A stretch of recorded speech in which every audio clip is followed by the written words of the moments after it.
하루 7억 5천만 원. 여러분, 잘못 들으신 게 아닙니다.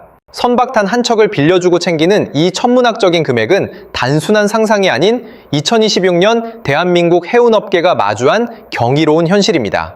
한 달이면 무려 225억 원, 현재 바다 위를 누비는 150척의 선단을 고려하면 이는 개별 기업의 수익을 넘어 하나의 거대한 금융현상에 가깝습니다. 세계 경제가 전쟁의 공포로 급격히 얼어붙은 지금, 블룸버그는 이스라엘이나 미국 같은 강대국이 아닌 한국의 한 해운사를 지목하며 이란 전쟁의 진정한 승자라는 파격적인 수식어를 붙였습니다. 장음상선 혹은 시노코르라 불리는 이 기업은 세계 순위 30위권의 중견급 규모임에도 불구하고 일반 대중에게는 철저히 베일에 가려져 있습니다. 오너일가의 지독한 신비주의와 비상장사라는 특수성 뒤에서 그들은 지정학적 리스크를 정교한 수익 모델로 탈바꿈시켰습니다. 더욱 소름 돋는 사실은 이들이 전쟁의 포화가 터지기 불과 한 달 전 아무런 화물도 싣지 않은 텅 빈 유조선 6척을 페르시아만 한복판에 미리 배치해두고 기다렸다는 점입니다.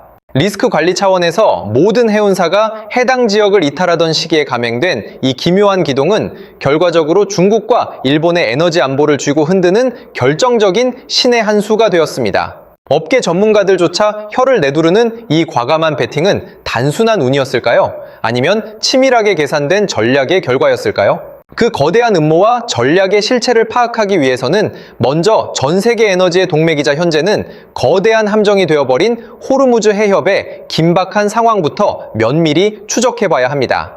호르무즈 해협은 이란과 오만 사이에 위치한 폭이 불과 4km에 불과한 좁은 길목이지만 이곳을 통과하는 원유의 양은 전 세계 물동량의 20%를 차지하는 지구상의 유일한 에너지 젖줄입니다.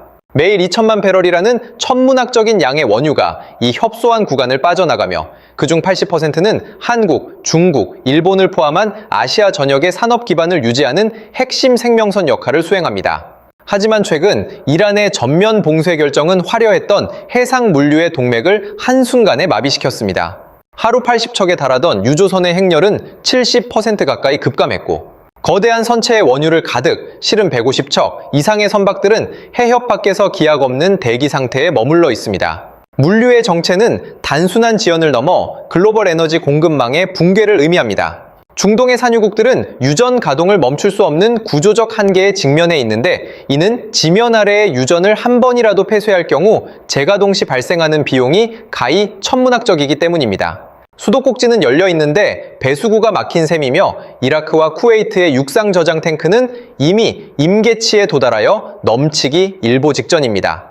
산유국들이 직면한 이 거대한 경제적 재앙은 곧 전례 없는 구조적 모순을 낳았고 바로 이 지점에서 시장의 판도를 바꿀 거대 유조선, 즉 떠다니는 창고라 불리는 VLCC의 등장이 필연적인 사건이 되었습니다.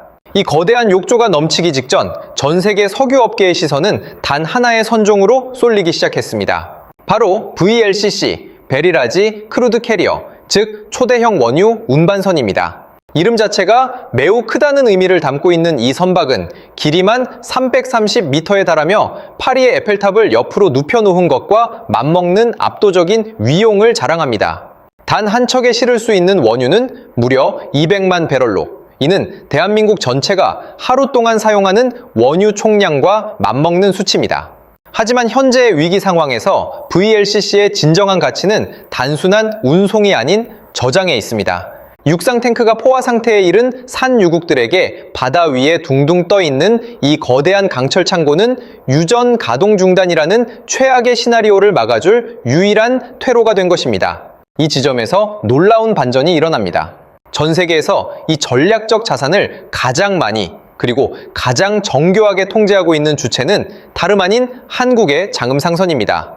현재 지구상에 존재하는 약 880척의 VLCC 중 약 11%인 150여 척이 이들의 통제에 있으며 특히나 지금처럼 긴급한 수요가 몰리는 당이 용선 시장 스팟마켓에서의 점유율은 무려 37%에 육박합니다. 노르웨이의 선박 중개 명가 펀디스와 시그널 그룹의 분석에 따르면 단일 업체가 글로벌 유조선 시장을 이 정도로 완벽하게 장악한 사례는 해운 역사상 전례를 찾아볼 수 없습니다. 시장의 3분의 1 이상을 독점한 이들은 이제 단순한 운송사를 넘어 자신들이 부르는 가격이 곧 세계 표준이 되는 프라이스 메이커로서의 막강한 권력을 손에 쥐게 되었습니다. 가격 결정권이란 곧 시장의 생사여탈권을 의미합니다.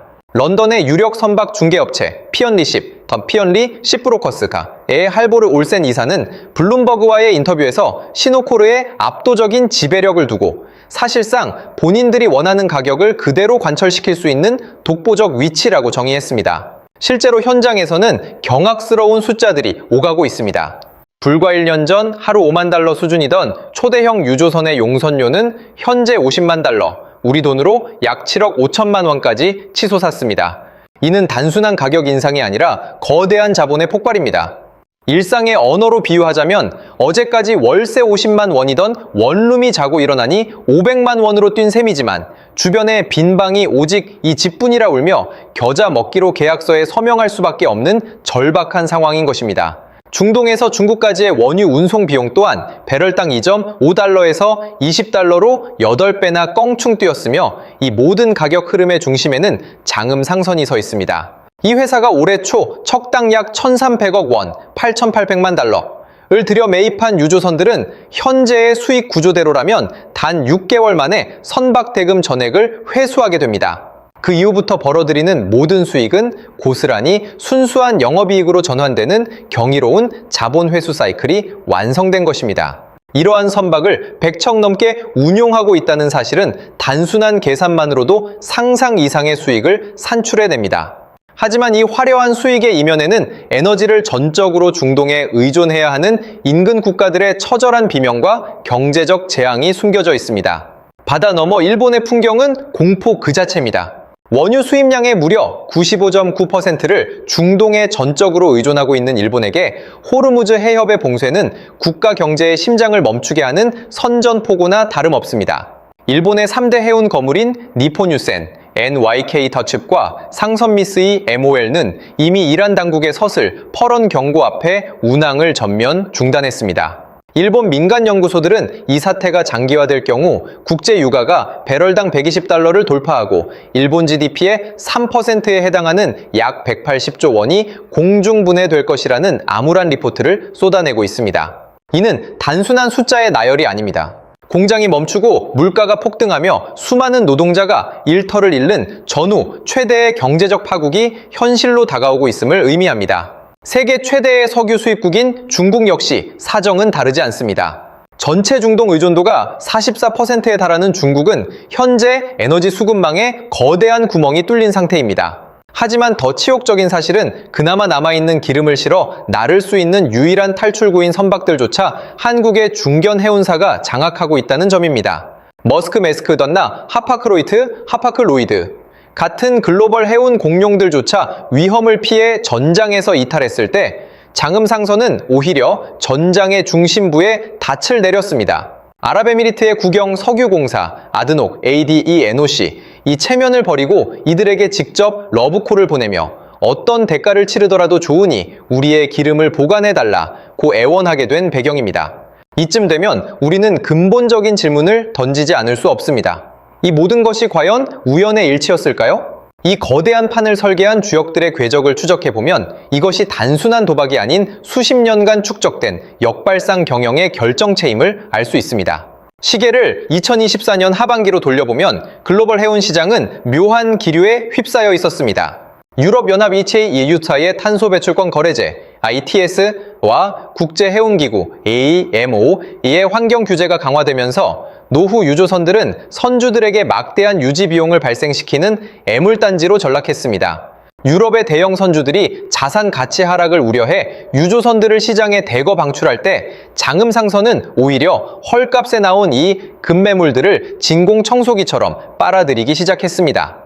이 무모해 보이는 결정의 뿌리에는 선장 출신의 자수성가형 거물 정태순 회장의 고집스러운 철학이 자리 잡고 있습니다. 1989년 홍콩에서 작은 회사로 시작해 한중 해상교역의 기틀을 닦은 그는 해운사는 배로 승부를 봐야지 부동산에 눈을 돌리면 망한다는 원칙을 평생의 신념으로 삼아왔습니다.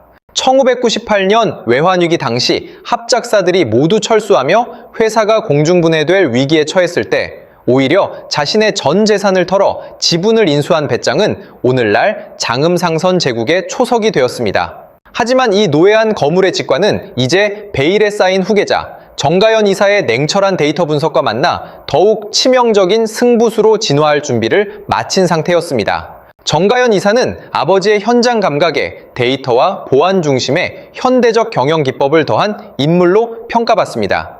블룸버그가 베일에 쌓인 거물의 후계자라 칭할 만큼 철저한 신비주의를 유지하면서도 그는 보안 메신저를 통해 전 세계 선박 매물을 실시간으로 스캔하며 거대한 체스판을 짰습니다. 2024년부터 2026년 초까지 그가 유조선 매입에 쏟아부은 금액은 무려 4조 5천억 원. 중견 해운사로서는 회사의 명운을 건 사투에 가까운 베팅이었습니다. 업계에서는 장음상선이 드디어 선을 넘었다거나 노후 선박의 무덤이 될 것이라는 조롱 섞인 우려가 쏟아졌지만 그의 시선은 이미 2026년 초에 급박한 지정학적 징후들을 정확히 꿰뚫고 있었습니다. 전쟁 발발 딱 한 달 전인 2026년 1월 29일 정 이사가 하달한 명령은 더욱 충격적이었습니다. 아무런 화물도 싣지 않은 텅 빈 유조선 6척을 페르시아만 깊숙이 밀어 넣으라는 지시였습니다. 이는 유류비와 인건비, 그리고 기회비용을 고려할 때 경영진으로선 상상하기 힘든 무모한 도박이었습니다. 같은 시기 한국의 해운공용 HMM이 승조원의 안전과 리스크 관리를 이유로 중동행 신규 예약을 중단하며 지극히 합리적인 방어 기제를 가동할 때 장음상선은 오히려 불길 속으로 제 발로 걸어 들어간 셈입니다. 이 기묘한 기동이 단순한 요행이었는지 아니면 거대한 변곡점을 읽어낸 예지력이었는지는 불과 몇 주 뒤 전 세계를 충격에 빠뜨린 화염 속에서 그 실체가 드러나게 됩니다. 2026년 2월 28일 전 세계가 우려하던 공포는 마침내 현실의 화염으로 타올랐습니다. 미국과 이스라엘 연합군이 이란의 심장부를 겨냥한 정역적인 공습을 감행하며 중동 전체를 거대한 소용돌이 속으로 밀어넣은 것입니다. 특히 이란의 최고 지도자인 알리 하메네이가 사망했다는 소식은 페르시아만의 파고를 돌이킬 수 없는 수준으로 격상시켰습니다. 분노한 이란 혁명 수비대는 즉각적인 피해 보복을 선언하며 이스라엘과 미군 기지를 향해 미사일 세례를 퍼부었고 동시에 호르무즈 해협의 완전 봉쇄라는 극단적인 카드를 꺼내 들었습니다. 한때 세계 경제의 동맥이었던 바다는 미사일과 드론이 오가는 화약고로 변했고 불타오르는 유조선들의 잔해는 이제 이곳이 더 이상 안전한 항로가 아님을 전 세계에 똑똑히 각인시켰습니다. 국제유가는 이 공포를 즉각 반영하며 배럴당 67달러에서 순식간에 100달러 고지를 점령했고 한때 111달러까지 치솟으며 시장을 마비시켰습니다. 2022년 이후 3년 만에 찾아온 이 유가 폭등의 아수라장 속에서 언론들은 페르시아만 안쪽에 미리 진입해 있던 장음상선의 유조선 6척을 향해 최악의 자살행위라는 비판을 쏟아냈습니다. 적진 한복판에 갇혀버린 6척의 거대 선박은 이제 파괴되거나 몰수될 운명처럼 보였으며 장음상선의 4조 원대 베팅은 거대한 파산의 전조곡으로 해석되었습니다. 그러나 모든 이들이 이 한국 해운사의 몰락을 예견하던 그 절체절명의 순간 전 세계 에너지 공급망의 구조적 모순은 누구도 예상치 못한 방향으로 급격히 뒤틀리기 시작했습니다. 바로 여기서 누구도 예상하지 못한 영화보다 더 영화 같은 극적인 반전이 일어납니다. 해협이 꽉 막히면서 중동의 산유국들이 땅속에서 뽑아낸 막대한 양의 석유가 갈 곳을 잃고 공중에 붕 떠버린 것입니다. 석유 시추의 기술적 특성상 한 번 압력이 걸려 분출되기 시작한 유정의 밸브를 임의로 잠그는 것은 지하 저류층에 영구적인 손상을 초래하거나 훗날 천문학적인 재가동 비용을 발생시킵니다. 따라서 원유는 땅속에서 끊임없이 콸콸 쏟아져 나오는데 이를 밖으로 실어 나를 유조선도 보관할 육상 저장 탱크도 한계치에 다다르는 끔찍한 병목 현상이 발생했습니다. 석유 생산을 원천적으로 멈춰야만 하는 국가적 재난 상황에서 전 세계 에너지 패권국들이 가장 절실하게 찾아 헤맨 것은 단 하나, 바로 바다 위에 떠서 막대한 양의 원유를 안전하게 보관해줄 부유식 저장시설 FSO, 즉 초대형 유조선이었습니다. 과거 코로나19 팬데믹 당시 원유 수요가 급감하며 유조선이 창고로 쓰였던 현상이 이번에는 전쟁이라는 정반대의 이유로 완벽하게 재현된 것입니다. 그리고 이 절묘한 타이밍에 가장 위험한 전장 한복판이자 기름이 쏟아져 나오는 수원지 바로 앞에 텅 빈 유조선 6척을 미리 주차해둔 회사가 있었습니다. 가장 큰 피해자가 될 것이라며 전 세계 언론의 비웃음을 샀던 장음상선입니다. 눈 깜짝할 사이에 벼랑 끝에 몰린 희생양에서 전 세계 유일의 구원자로 신분이 뒤바뀐 이들에게 세계적인 석유 재벌들과 아드녹 같은 거대 국영 기업들이 백지 수표를 들고 찾아와 돈은 얼마든지 줄 테니 제발 우리 기름을 보관해 달라며 애원하는 진풍경이 벌어졌습니다. 지상시설이 언제 미사일에 피격될지 모르는 극도의 공포 속에서 역설적으로 바다 한가운데 떠있는 한국의 유조선이 가장 안전한 금고가 되어버린 셈입니다. 공급과 수요의 극단적인 불균형은 선박 임대료인 용선료를 상상을 초월하는 궤도로 쏘아 올렸습니다. 평시 하루 5만 달러에 불과하던 용선료는 일주일 만에 10만, 20만 달러를 돌파하더니 마침내 50만 달러라는 역사적 고점을 찍어버렸습니다. 매일매일 7억 5천만 원의 현찰이 통장에 꽂히는 이 경이로운 수익 구조 앞에 빈배를 보냈다고 비판하던 전문가들은 천재적인 안목이라며 찬사를 쏟아내기 바빴습니다. 1980년대 탕커 전쟁이나 1990년 걸프전 당시에도 선주들이 부를 축적한 바 있지만 당시 최고 기록이 하루 10만 달러 수준이었음을 감안하면 현재의 수치는 해운업계의 상식을 완전히 파괴한 것입니다. 게다가 과거의 선주들이 파편화되어 있었다면 지금의 장음상선은 전 세계 당위 용선 시장의 37%를 홀로 틀어쥔 절대적인 독점 권력입니다. 이로 인해 선박 시장에서는 경제학 교과서를 새로 써야 할 기이한 자산 역전 현상까지 등장했습니다. 당장 기름을 담을 배가 시급해지자 설령 5년이 넘은 중고 유조선의 가격이 무려 2천억 원을 돌파하며 3년을 기다려야 하는 신조선, 세배, 5의 가격을 훌쩍 뛰어넘어버린 것입니다. 남들이 환경 규제와 경기 침체를 핑계로 내다버린 낡은 배들을 헐값에 쓸어 담았던 장음상선의 보유 자산 가치는 단숨에 수조 원대로 폭등했습니다. 블룸버그의 평가대로 세계 순위 30위권의 조용한 회사가 전 세계 유조선 시장의 진정한 제왕으로 등극한 이 역사적 순간, 과연 이 전무후무한 승자의 독식은 앞으로 어떤 지정학적 나비 효과를 불러오게 될까요? 이제 우리의 시선은 이 전대미문의 사태가 앞으로 글로벌 지정학과 거시경제에 어떤 파장을 불러일으킬지 시간의 축을 따라 이동해 보아야 합니다. 단기적으로 향후 1에서 2개월의 시나리오를 전망해 보자면 상황은 매우 비관적입니다. 이란의 신임 지도부는 호르무즈 해협의 봉쇄를 체제 유지의 핵심 카드로 삼으며 국제 유가가 배럴당 200달러를 돌파할 수 있다는 극단적인 위협을 서슴지 않고 있습니다. 해협 곳곳에 부설된 기뢰와 대한미사일의 위협은 단기간에 해소될 수 없는 비대칭 전력입니다. 이 기간 동안 장음상선이 거둬들일 용선 수익은 기하급수적으로 팽창하겠지만 동시에 전장 한복판에 노출된 자산이 피격될 수 있다는 극단적 꼬리 위험, 테일 리스크 역시 공존합니다. 만약 미 해군 저 함대가 무력 개입을 통해 항로를 강제 개척한다 하더라도 3개월에서 6개월에 이르는 중기적 관점에서는 물류의 채찍 효과, 브리프, 이펙트, 하츠가 발생해 시장의 혼란은 지속될 것입니다. 꽉 막혀있던 수백 척의 선박이 한꺼번에 쏟아져 나오며 빚어질 항만 적체 현상과 이미 3년치 건조 도크가 꽉 차버린 글로벌 조선소의 병목 현상은 단기간에 해결될 수 없기 때문입니다. 결국 이 기간 내에 장음상선은 4조 5천억 원이라는 막대한 초기 투자금을 전액 회수하는 경이로운 재무적 마일스톤을 달성할 것으로 분석됩니다. 나아가 1년 이상 지속되는 장기 게릴라전으로 비화될 경우 각국 정부는 석유라는 실물 에너지 자체보다 그것을 운송하고 저장할 선박을 국가안보의 핵심 자산으로 격상시키는 패러다임의 대전환을 맞이하게 될 것입니다. 하지만 이 드라마틱한 성공 신화 이면에는 냉철하게 짚어봐야 할 짙은 그림자도 존재합니다. 첫째, 이것은 정교한 실력인가 아니면 파멸을 면한 천운인가 하는 본질적 의구심입니다. 전쟁이라는 블랙스완이 발생하지 않았다면 환경 규제에 직면한 100여 척의 노후 유조선은 막대한 유지비와 이자 비용을 발생시키며 장음상선을 파산으로 몰고 갈 트로이의 목마가 되었을 것입니다. 둘째, 현재의 비정상적인 초과 수익이 영원할 수 없다는 점입니다.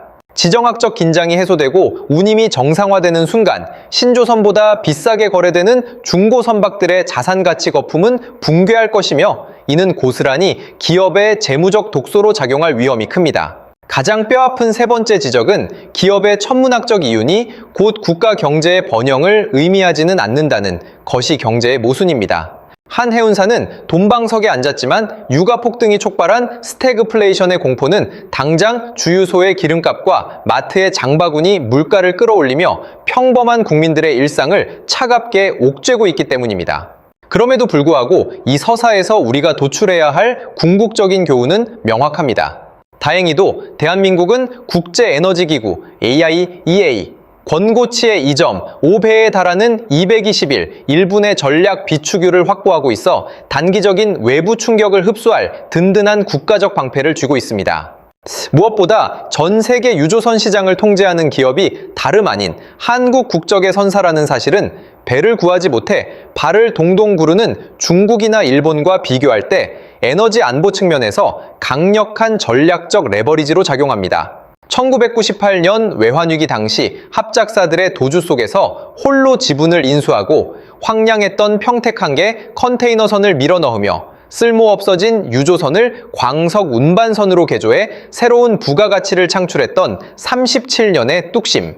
남들이 낡은 선박을 버리고 위험을 피해 도망칠 때 무려 4조 5천억 원이라는 거대 자본을 전장 한복판으로 밀어넣은 그 과감한 야성은 결국 위기는 준비된 자에게만 기회라는 얼굴로 찾아온다는 냉혹한 자본주의의 진리를 다시 한번 입증했습니다. 이름조차 생소했던 한국의 중견 해운사가 어떻게 글로벌 에너지 패권의 중심에서 유가를 통제하는 진정한 지배자로 거듭났는지 그 맹렬한 궤적을 지켜보신 여러분의 생각은 어떠십니까? 이것은 치밀하게 계산된 천재적인 전략의 승리일까요? 아니면 시대의 비극이 낳은 거대한 행운일까요? 여러분의 날카로운 통찰을 댓글로 남겨주시면 감사하겠습니다.